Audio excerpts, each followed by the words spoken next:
There's probably going to be another round. It just depends on what they choose to do with it.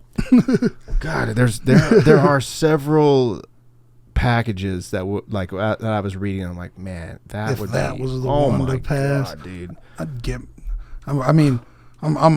getting my life on track now. I've done a lot better than I have in the last 10 years. Okay, right. Well, 8 years since I turned 18. Like, went down some paths that were not well, and now finally at 26, I'm like, yeah, I'm starting to do good. I'm fucking got my head on straight.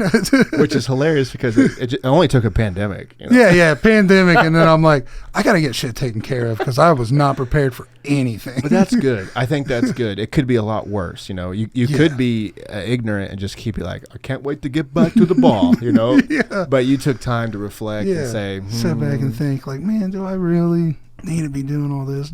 I need to get this paid for and this paid for. Yeah. I got to get a life. A hold of my life. Yeah. I want to be able to live stress free for once, you know? Right. Have a little bit of a foundation. Bit. Because so we can talk about this because I think it's great. You posted this thing on Instagram, I believe, and you said something about since the pandemic started, I haven't Twitter. Or on Twitter, I haven't been spending a ton of money at Whiskey Dicks or the bars. It made me realize how unnecessary it was. Right. And so then you kind of went on and said, like, I'm going to start this meal plan and I'm going to start working out. Yeah, what had happened is, so I had realized, like, my work shirts were getting tighter. And I was like, oh, my work shirt shrunk. And then I stopped and looked in the mirror one day. I was like, no, buddy, those work shirts haven't shrunk. So I was like, okay, well, I need to get on a meal plan. I need to do this and this. And so I sat down and wrote some stuff out, and I was like, yeah, I'll get to that. I'll get to it. I did that for a week. I'll get to it. I'll start that. Don't worry, I'll start it. That Monday rolled around. I found an excuse to have some Mexican for dinner. I was like, I'll get to it. Right. So that next day, I went to work, and I walked back to our heat treat area where we have a big industrial scale where we weigh parts and stuff. And I stepped on that thing. Now, before this, the heaviest I had ever been was 384 pounds. And I got down to about 340 when I was right around the time I was living with Jacob. I was about 340, 350. So I stepped on the scale after about 4 months of not eating right or being on a scale or just doing whatever I want. And I watched that scale go up, went up past 380, and it hit 405. Oh. And I said, wait a second. I stepped off the scale and I reset it. I was like, no, this can't be right. Step back on there, it was 405, and I was like, okay, shit, it's over. I said, there's no tomorrow. It's today. So as soon as I got off work, I immediately drove to the grocery store, bought just vegetables, meats, everything kind of keto wise. Right. I was like, today's the day. Yeah. The buck stops here. That's what they say. You know? So, yeah, I've been doing that for, I think today's day 18. Yeah. Wow. Yeah. And so I saw that tweet. And you didn't go into that much detail. No. You just said like, I'm gonna do this. And I read that and I was like, wow, that's badass. So then I messaged you, and I was curious, like, what's your actual like aim, like how? And you sent me this awesome. I had broken down 12 point thing of rules, outlines, goals, all kinds of stuff. And as soon as I read that, I was like, oh, he's good. Yeah, he's fucking good. It wasn't like to lose weight, to be more disciplined. It was so detailed and so outlined. Like one of them was, I won't have alcohol for 30 days. Yeah, I broke that rule. Sorry. I had a single glass of bullet bourbon with Casey on his birthday on Monday. See, yeah, you can't pass that up. No, it was his birthday. And that's the thing is you start with, you just start with your first draft. And your first draft was the outline and those rules and stuff. Right, yeah. And then you move forward and then you kind of adjust it. Now that's where you have to be careful and disciplined to say, am I adjusting this because, I want to look. Right. I need something for me. Exactly. Or is it making it better? Right, yeah. And a glass with Casey have on birthday. the personal satisfaction to enjoy anything. Like, if I was to just do this diet, cut all that shit out, I wouldn't enjoy it. I'd be like, well, this is fucking miserable. I could go back to doing whatever I want and enjoy whatever I want. But it's like when you have those little things you can enjoy still. Right. It makes it easier to keep the ball rolling, keep the process going. Right. You can't do, and you don't want to do too many changes at once. You know? No, yeah. You start waking up early, change your diet. That's great. That's great. But what's going to happen is that you're going to pull that rubber band so tight, it's going to pull you back. Yeah. You know, it's like just slowly pull it back. Right. You know, slowly make those changes. Yeah.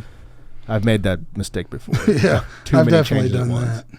And the stress just builds up, and you're like, "Whoa, yeah, that's too much." Over it. Yeah. Unless you have some sort of Jocko following you around, just go slow. I've been listening to. I haven't listened to like full podcasts, but I'll listen to like the question section. And, like the first week or so, like I was like, yeah, let's listen to some Jocko, because I was never like, I like his podcast. Right. Like Casey showed him to the first time, and I was like, nah, he's not for me. But then it's like the first one I listened to was about, having discipline. And he says there was a guy that wrote in, and he had talked about, he was undisciplined, hasn't had discipline in a long time, but his parents never raised him to be disciplined, blah, blah, blah.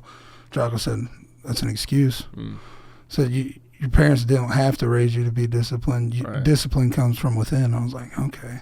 So it's no one else's fault, that I'm not disciplined, that I'm not doing things the way I should be to have the lifestyle I want. That's on me. So kind of reflected on that. I was like, all right, so I gotta take ownership for my stuff. You know, I'm this way because I made me this way, not because my parents gave me sweets when I was younger. It's because when I got older, I kept eating sweets. Yeah, right.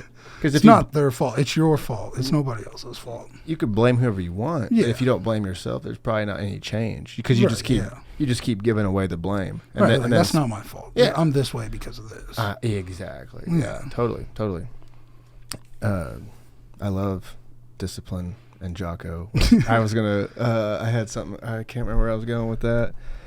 That's what I was gonna say is, I'll think about this a lot where it was like, man, if I just had like a personal chef, then I would eat clean all the time. You are your own personal chef. That's what it came down to. Is you, motherfucker. You're your personal chef. Man, I wish I had for you. Yeah, I was like, man, I wish I had someone just to follow me around and like tell me what to do. Like, you need to write 3 hours a day, or you should be working out tonight at 5. Like, make sure that's it. Yeah. And it's like, it's you. You can tell you yourself. Are responsible for that. Dude. I know. I hated it and loved it all at the same time. Yeah, dude. And that's been one of the hardest pills to swallow. Is like, you're the one that has to tell yourself, like, you have to go walking, you have to do this workout because of the goals that you set for yourself. So you are responsible for this. Right.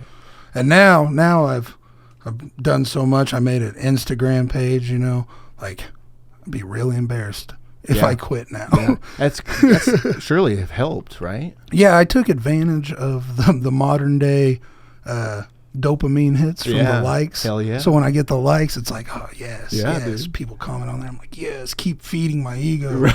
It's good. It's in a good way, though. Yeah, in a good way. It's like, yes, please keep encouraging me. Let me know that, like, people out there support you. Because, when you just do it and you do it by yourself and it's boring, you get old. And it's like, man, whatever. Right. But when you got so many people behind you saying, hey, man, you can do it. People saying, you've inspired me to do this, eat cleaner. It's like, man, I can't give up now. Right. I have to keep the only direction is forward. You become an inspiration. Now, what I was going to say is, like, sometimes I'll see your post and then I reflect on my day and I'm like, did I win today? Or because Devon fucking won. Did you win? And so it kind of like straightens me up, that just one little post, it's usually your food. Yeah. It's usually your sweaty face and your sweaty food. face after a workout and some food. But it pumps me up, dude, because it's like, damn, okay, he made a decision. Like, I can do that too. Yep. It's like somebody that I know. It's the same reason that when people, specifically in this area, are doing something creatively or entrepreneurial, like, I'll support it no matter what. Right, yeah. Because it's like, I know the suffering that comes along with that. A lot of hard work, a lot of long hours. Yes, but if you are a person that has a goal or a dream to have a business or a product or a new lifestyle, like, dude, I'm so behind you because I fucking know how it is out there. Yeah, and it is much appreciated. Yeah, because, dude, entrepreneurship is a vast wasteland of suffering. Yeah, but there are a lot of hardships before the wins. A lot of hardship before the wins. The wins are very, very sweet. Worth it. And very worth it. Man, you got to make it through those tough times. The price is high. The price is high. So I try to offer. That's why, people come on the podcast. I'm like, listen, like Theron came on the podcast and he has 3 companies. He has a little hunting company and a baseball recruiting company. I'm like, talk about them, dude. Talk about them. Yeah. Whatever I can do to help to like promote you for free, like for free. For free. This will go out forever. Yeah, I'm totally about it. Same with like Joe, my buddy from jiu-jitsu, personal trainer. Like his overarching goal is to have his own gym, like his own workout gym, right, with some jiu-jitsu and some kettlebells and stuff. And I'm like, dude, I'll do whatever you need. You want videos to promote your personal training? Dude, you want media? I mean, I'm offering up my skills because I can't be like, I'll come train with you, because I'm not a personal trainer, but like I can take photos of you, I can do multimedia stuff. Get you out there, have the tools to put you out there. Right. Just because like I know that feeling. I know what you have. Yep. I know. I don't want to own a gym, but I know that feeling of wanting something. To accomplish something, a big goal. Right. Yeah. And it's like, iron sharpens iron. So guys like you who are like, no, buck stops here. I'm changing my life. It's like, I want more of them. Right, yeah. Because I don't, as much as I wouldn't mind you coming over and being like, hey, I got bourbon.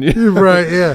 Trust me, I wanted to today. I thought about it. I was like, no, you got to keep going. Right. You had that one drink. Memorial Day is coming up. Save it for Memorial Day. There you go. So your rule is 30 days no drinks, right? Just to like detox a little bit? Yeah, well, I figured alcohol, man, it makes you hold a lot more water and just, overall, as much as I drink normally on the weekends, it's not that healthy. Right. I don't think you should drink a fifth of bourbon on a Friday night, Sometimes you need to. Yeah. But no, that's usually the usual on a weekend. Really? Fifth, on one night. You just drinking it straight, or? Most of the times it was Diet Coke, always the mixer. So hey, healthy choice there. Right. That's how I feel when I do a Red Bull vodka. I'm like sugar free. No, I'll drink bourbon with water. I'm not a really big straight up on the rocks guy. Mm-hmm. I'll do it, but I'd rather have a little bit of buffer there. Yeah. Of all the drinks, they say bourbon and like scotch, those like heavier aged drinks they're not great, but they're all right. They're not bad. Yeah. I've read some articles about bourbon, specifically whiskey bourbon, being good for gut biome. Oh yeah. On a certain level, I don't know if a fifth overload. I don't know about a fifth. Probably shouldn't be drinking a fifth. That does a little bit more harm to your body than good. I imagine. The gut biome's like, come on, bring it in. Whoa. Hey, no, whoa. That was too much, but you fucked up. But there's a lot of studies on that, especially with wine. People say like red wine, which it's all about moderation and knowing your own body. Like, can you handle it? Can you not handle it? Yeah. Some guys can handle 2 glasses, 3, 4. Some guys can handle. People can handle a whole bottle. That's great. Some people can't hold one glass. You just got to be able to know what is your measurement on that or whatever.